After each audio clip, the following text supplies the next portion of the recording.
Hello, Hey. hello. All right, here we are. We're back after 2 weeks of break. I'm done traveling. I'm finally home in North Carolina. Hi, Marianne. Hey, Marianne. We'll sit here and wait a second, give some other folks a chance to get in. As y'all are coming in, say hi if you're in the chat for those of you who don't know. Wendy, hi. We Hey, Wendy. we won't know you're there if you don't say hi, so please say hi so that we know. And if you have not tuned into the show, hey Susanna, if you haven't tuned into the show before, this is Tilted Bench. Show is about coaching. It's conversations about what coaching is, what it does, why it works, how it works. Hey Chad. Chad is my realtor here in North Carolina, so he's in the house for Wow. us business wise. It's so awesome that you made it, Well, Chad. I know we have two realtors on then, because Marianne is a realtor too, and Oh, nice. Marianne is in the Dallas area, so we might as well plug the realtors in the room. That's fantastic. Definitely, absolutely. Hey Neil. So, I'm on the East Coast in North Carolina. Tanya's coming to us from the West Coast. Yep. Remind me whereabouts, Tanya? Well, I live in the San Diego area. I live in Oceanside, but I'm currently at my daughter's home in Oregon. So I'm using her office How long of a drive is that? 2 days. It's about a 16 to 18 hour drive, depending on what kind of traffic you hit going through LA. So I typically do it in two. I've always done it in 2 days because my mom lives right smack in the middle. So I'll stop, hang out with my mom for a day or two, and make it back up to the Oregon area on day two. I keep saying I'm going to do it in 1 day and check it out. I have not done it yet. Yeah. Oh, are you seeing the chat overlay was giving me a bug over here? Yeah, it's so cool to see it on a guest point of view, because yeah, this is very cool. The chat overlay over there on the other side of Tanya, you guys, is where we'll see all of the conversation. Yeah, that's on because she and I are both streaming, so there will be comments from both sides. So wherever you are, if you're not seeing all the comments, make sure you keep an eye out over there, over that way. Over that way, and keep an eye on them. Tanya, why don't you go ahead and kick us off? Tell us about what you do, what kind of coaching work you do, and how you got into that.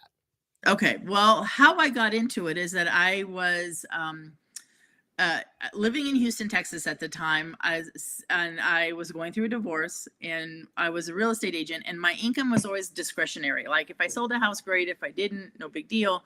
And then I became a single mom of 2 children. My ex moved out of state, and suddenly I realized that my income had to actually count. If I had a swimmer, I had a ballerina, like I have 2 daughters. And so I hired, well, let me back up. So I'll give my mother a plug, which doesn't happen very often. So my mom's like, she's in California, because most of my family's in California. And my mom's like, well, come home. And like, well, my daughter's the captain of the swim team, and my other daughter has a solo in the Nutcracker, and I'm thinking they're not going to want to move, right? So I talked to them about it. Obviously, they didn't want to move, and so then I listened to my mom, and she said, well, then you need a business coach. And so I did. I hired a business coach. I hired a real estate business coach, and the rest is history. So for the next 7 years, I coached with her, grew my business every single year. It was like I started out making 40,000, and then I made 80,000, and then I made 160,000, and then I was over 200,000. And she also helped me get through my divorce as well. It wasn't just business; it was life. And then this company recruited me in to coach for them. And the joke around that is both my daughters went to college. So now I've got college age, daughters. One went to San Diego, the other one went to Pepperdine in Malibu, and I'm in Texas. My ex is in Maine, and I'm like, what am I doing here? Yes, I have a phenomenal business. However, anybody that knows me knows my core value is my family, my relationships. So they hired me, and I started coaching for them, and I moved to Carlsbad, California, San Diego. So my kids always tease me that I followed them to college, and I did. in essence. Like what college students want mom to follow them off to college. And so I coached for them for 7 years, and it's how I got connected to some phenomenal people who are actually here on the conversation. And then about a year and a half ago, management changed. Some of the rules around COVID changed. It was no longer something that was in alignment with my values with working with this company any longer. And so I started my own coaching company. So here I am. So now I'm a business coach. I coach a lot of real estate agents just because I was in the field for so long, coached, worked for a real estate coaching company. So I do love coaching anybody in the real estate industry. I have, 3 lenders that I coach, and I coach others. I call it the others, right? So I coach an attorney, I coach a roofer, I coach a landscaper, I coach a gal that has a stationery business, and I'm just now onboarding a new client who's a physician's assistant. So it's not around their business, it's more some of the life things that he's going through that he wants coaching on. So there is the other category, but my passion is definitely around the real estate field, for sure.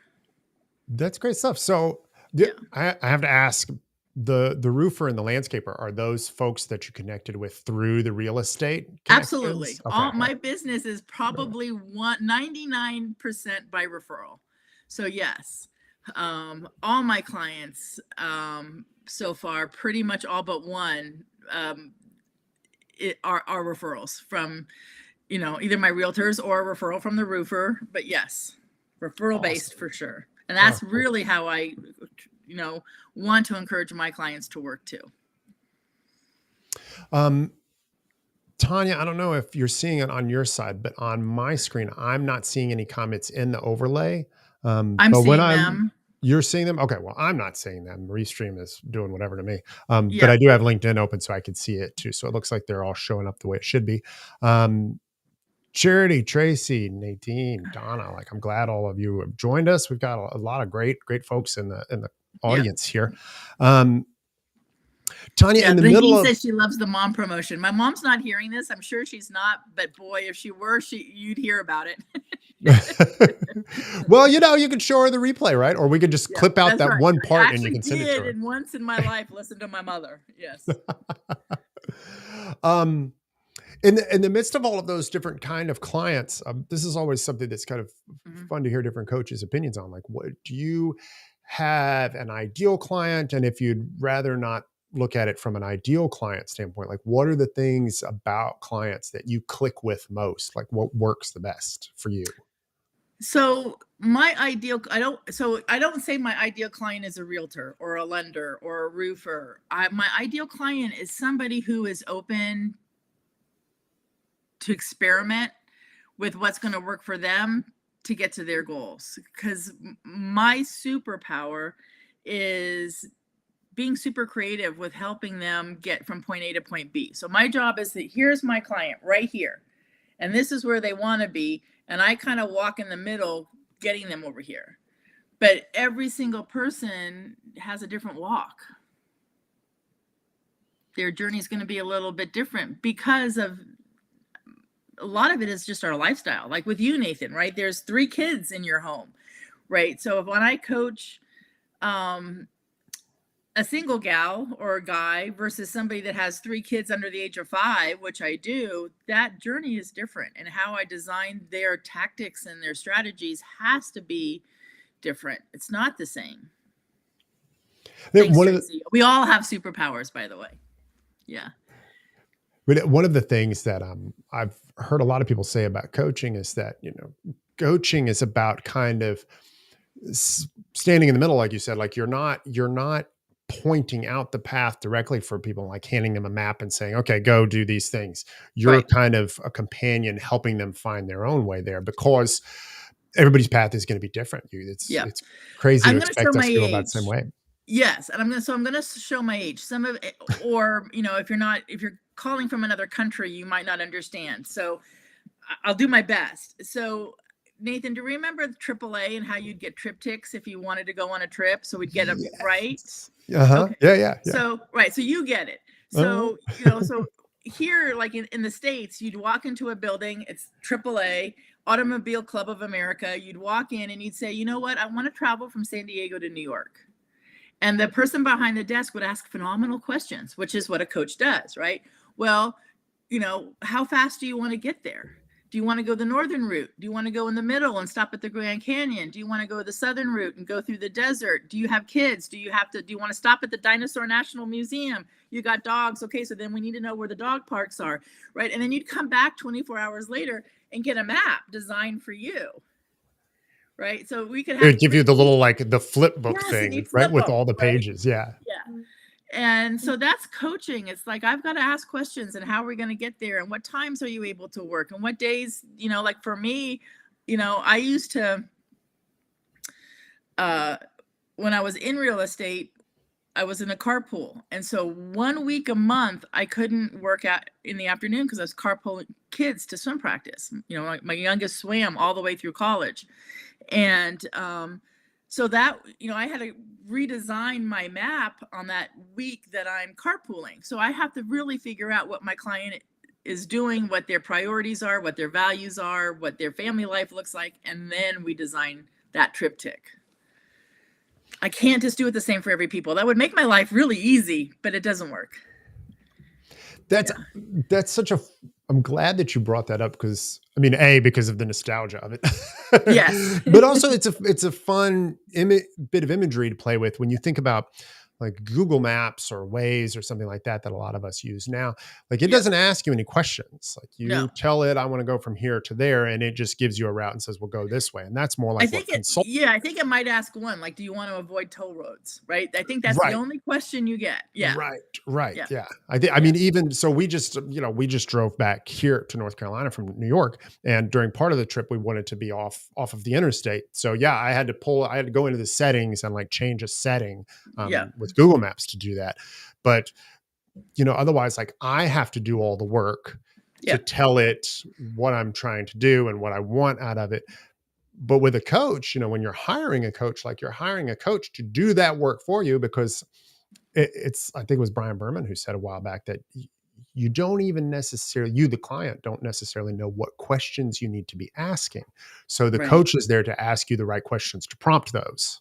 Correct. Yeah. And, you could, and I have a coach, right? And as I'm growing my coaching company, sometimes we just don't see things ahead of us because we get overwhelmed, right? And we need somebody to kind of open up our peripheral view because we're kind of stuck right here in the weeds. And that's, like I say, when someone says like, who's your hero? First thing I always think of is the coach that got me through my divorce and growing, a really successful real estate company. I went from the bottom of the ladder to number 2 in Houston. I didn't do that on my own. I might have been able to, but it would have taken longer. I would have made a lot more mistakes, right? It wouldn't have been maybe quite as efficient. I don't know. I don't want to go back and try. Well, we talk about heroes, that's a fun word, because we talk about them, and we talk about them very often in this kind of static way, that like a hero is somebody out there that you see and you want to emulate or whatever. But you're talking about your hero being somebody who was a companion, who was somebody you had a relationship with, who was active in your life to help you do something. And that's a lot more powerful than just something that's symbolic. Yeah. And doesn't mean I liked her all the time. Like there were plenty of times I hung up the phone and went, oh man, I don't like her. Right. Because she'd make me look in the mirror or something, Yeah. Nadine says that she likes that you have a coach and that her therapist has a therapist. This is another theme that comes up very often in these conversations about coaching, is that coaches need coaches. We all need help. And if we're going to help others, we need that help ourselves to help us make sure we're in the right place to be helping other people. Imagine if everybody on earth had a coach. Yeah. Yeah. That's imagery. I think it was episode 3 when I had Caitlin Richards on, and she was talking about coaches and therapists. She's like, I have a coach and a therapist. I think everybody should have both, because they don't do the exact same thing, but everybody needs that stuff. You need a therapist to help you figure out the mishaps of the past or processing whatever. And then you need a coach to help you understand kind of your present and where you're going and how you find your path to get there. Yeah. we were talking before we started, and I know this is something that you're going to leave us with at the end also. But you had mentioned to me, and you guys missed out.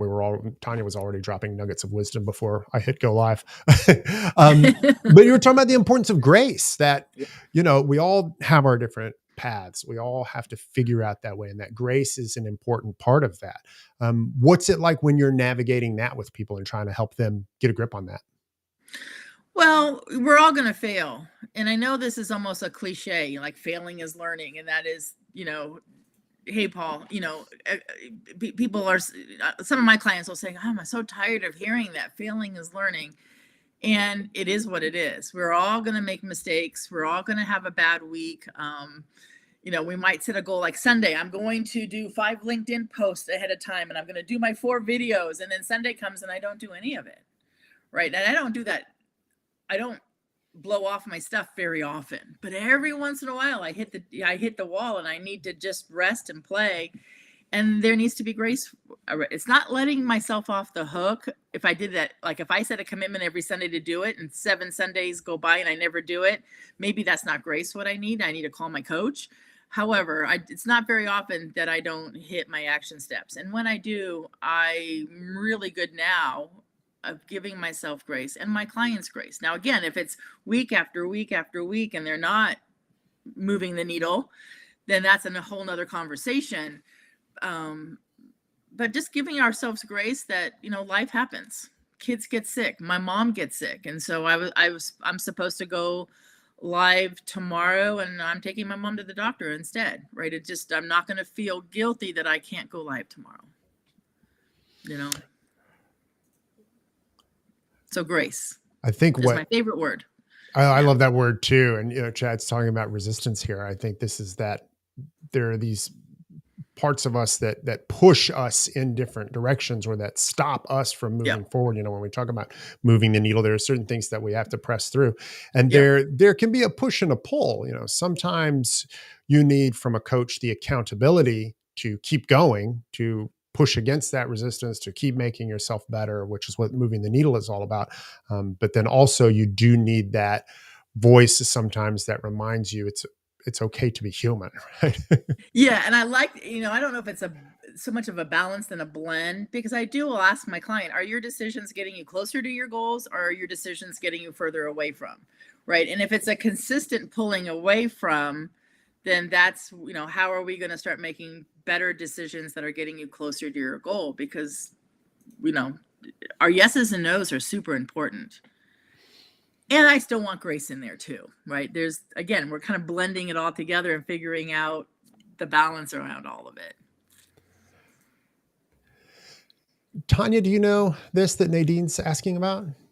No, I don't. I'm not familiar so I want with more this info, either. please. We'll have to find out more about that later. Yeah. So we've titled this episode "Moving the Needle." Is that a phrase that you like to use specifically with people very often? I do. And because of that, I also have my signature workshop that I do once a quarter. So once a quarter, I have a workshop called Move the Needle, Not Your Average Goal Setting Class. And I don't charge for it. So I have one coming up this Friday, 10 o'clock Pacific. If you want to hop on, please feel free. It's 90 minutes on Zoom. And this time it is open for anybody who gets stuck with setting a goal. If it's a weight loss goal or a monetary goal or a business goal or a relationship goal, it doesn't matter what profession you're in for this particular workshop. Every other time I do it for realtors only. So next quarter, it'll be for real estate agents or lenders in the real estate field only. And then, so like I said, every other quarter it's open, and then I make it more specific. So thanks, Amber. I'm really excited that you're coming, and I'd love your feedback, good, bad, and ugly. I'm always open to, respectful feedback, but it can be good, bad, ugly, whatever you want. I'd love it. Yeah. So move the needle is, I can't say it's my phrase, but it's something I'm very passionate about because I am driven, and hitting goals for me is super important. So, yeah. One of the things that I love about the phrase is that a lot of the time when I've heard that phrase used, part of the point of using the phrase is that, the needle doesn't have to like jump, like it doesn't have to be huge. Mm-mm. Like you just want something, anything. So when we talk about moving the needle, we're just talking about growth, even if it's small growth, because small growth is still progress. It doesn't matter how small that baby step is. And sometimes the needle goes backwards, right? There is no, man, if I could have all my clients hit their goals going downhill in a straight line, like carefree, wind blowing in your hair, boom, we hit a goal. I'd be a wealthier woman today, right? I mean, that would just be so cool. However, there's backward, we lose gas and we go backwards, right? That's just a huge metaphor right there. If we burn out, we're not taking care of ourselves, self-care doesn't happen, those needles can go backwards. So yeah, My you gotta watch those needle movements. I think it was when I was in high school, my family had this, it was a Ford Taurus, I forget what year, but my mom would regularly like run the gas tank down really low. And this thing that we all got to know her for saying was that, it would get low and she would just say, oh, it'll go back up. Because the car had this weird thing where somewhere around there, the gauge and the tank or whatever was kind of funky. So it would go back up sometimes. That's a little funny. Bit. So, I mean, I guess you could make that a point about mindset, right? Like sometimes your needle goes down, but as long as you're remembering that eventually it's going to go back up, you'll be all right. Yep. And being in community, not just a coach. So obviously I'm a coach. So I, promote coaching because I do believe in it. I've had one since I was probably 35 and I'm a lot older than that now.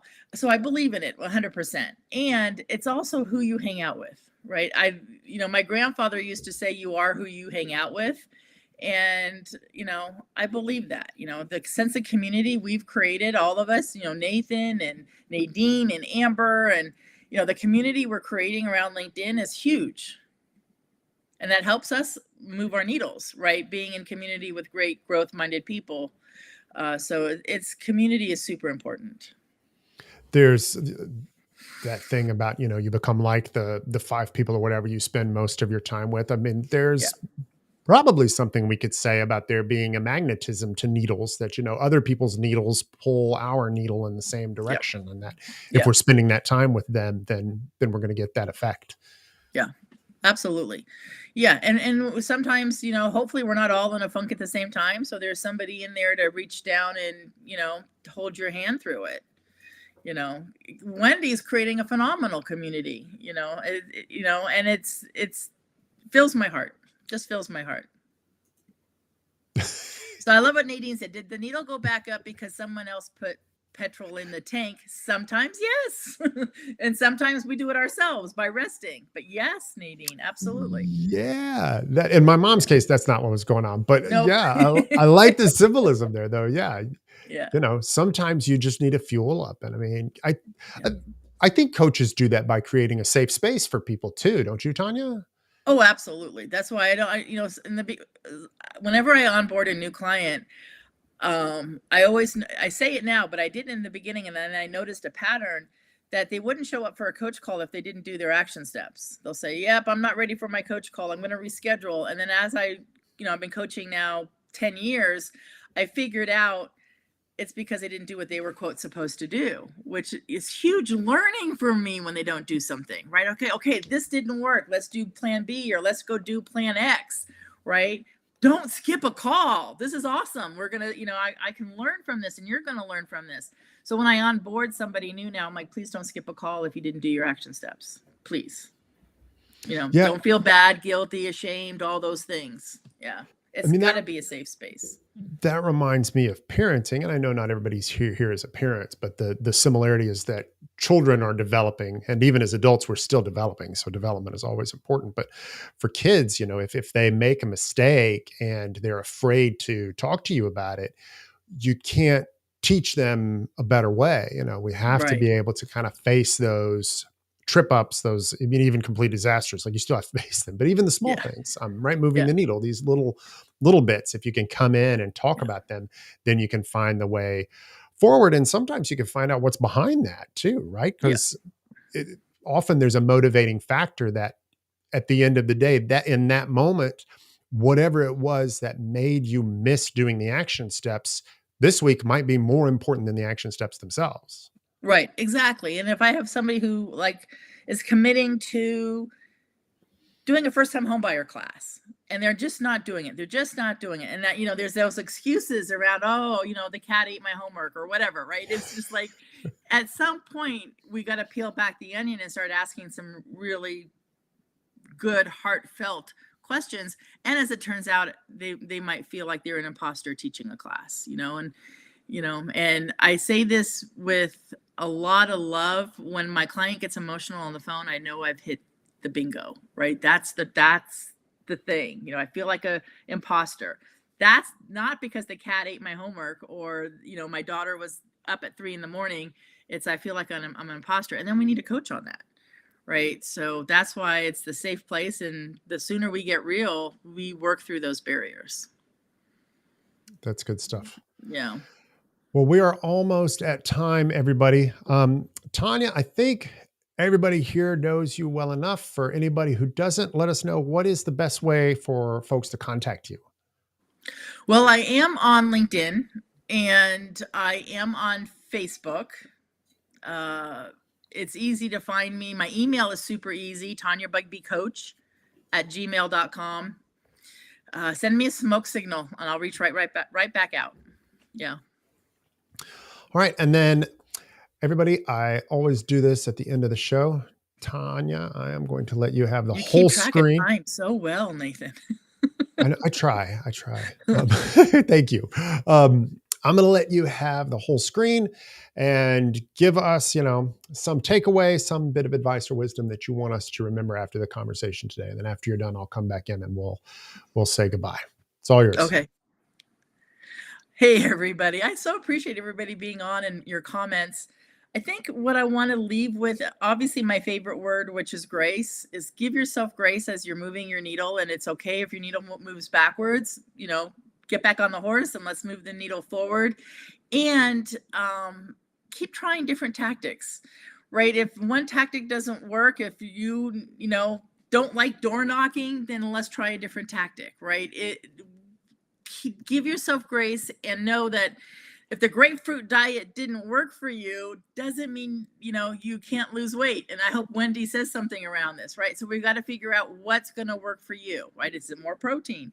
So don't give up. Keep at it. Try something different. If you're watching somebody grow and it's not working for you, maybe put blinders on, like a horse race, right? And run your own race. It's okay if it's different than somebody else's. You might, actually move the needle quicker than they do. So don't give up. That's what I got, Nathan. Awesome. Thanks for that, Tanya. I love it. Everybody, I'm going to put the chat overlay back on in case anybody wants to throw in some final goodbyes. Tanya, thank you so much for the time. Oh, thank you. For those of you who don't know, Tanya was kind enough to have me on her live show. I think it was maybe a couple weeks before I started this. So that was kind of a nice warm up for me because I had never been like a dedicated guest on a show before.